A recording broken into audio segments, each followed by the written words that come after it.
দর্পণ বাংলা কুষ্টিয়া সংবাদে আমন্ত্রণ। দর্শক, কুষ্টিয়ায় কিশোর গ্যাং প্রতিরোধে যৌথ বাহিনীর অভিযান, আটক 5।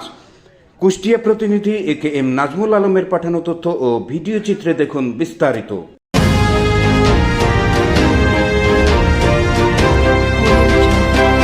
কুষ্টিয়ায় কিশোর গ্যাংয়ের দৌরাত্ম্য রোধে যৌথ বাহিনীর অভিযানে 5 জনকে আটক করা হয়েছে।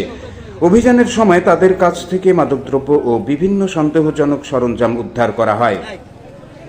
কুষ্টিয়া শহরের বিভিন্ন এলাকায় কিশোর গ্যাংয়ের তৎপরতা আশঙ্কাজনকভাবে বৃদ্ধি পাওয়ায় যৌথ বাহিনী এই বিশেষ অভিযান পরিচালনা করে। অভিযানে অংশ নেয় জেলা পুলিশ, সেনাবাহিনী এবং নির্বাহী ম্যাজিস্ট্রেটের নেতৃত্বাধীন প্রশাসনের একটি টিম।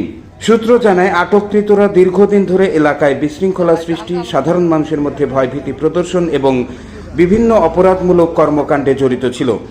অভিযানের সময় তাদের কাছ থেকে মাদকদ্রব্য সহ বিভিন্ন অপরাধে ব্যবহৃত সন্দেহজনক আলামত উদ্ধার করা হয়। জানা গেছে, কুষ্টিয়া শহরে সক্রিয় দুটি কিশোর গ্যাং রিস্কলেস গ্রুপ ও RDX গ্রুপের মধ্যে গত কয়েকদিন আগে সংঘর্ষের ঘটনা ঘটে।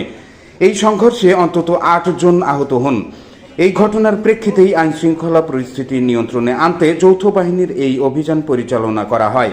আইনশৃঙ্খলা বাহিনী জানিয়েছে, কিশোর অপরাধ দমনে এই ধরনের অভিযান নিয়মিত চলবে। আটককৃতদের বিরুদ্ধে প্রচলিত আইনে মামলা প্রক্রিয়াধীন রয়েছে। প্রশাসনের পক্ষ থেকে আরও জানানো হয়, কিশোর অপরাধ রোধে শুধু আইন প্রয়োগ নয়, পরিবার ও সমাজের সম্মিলিত সচেতনতার উপরও গুরুত্ব দেওয়া হচ্ছে।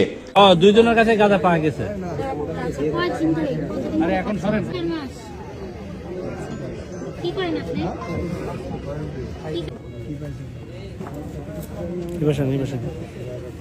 কিশোর অপরাধ দমনে প্রশাসনের এই কঠোর অবস্থান সাধারণ মানুষের মধ্যে স্বস্তি ফিরিয়েছে বলে মনে করছেন স্থানীয়রা। প্রিয় দর্শক, এতক্ষণ দর্পণ বাংলার সাথে থাকার জন্য ধন্যবাদ।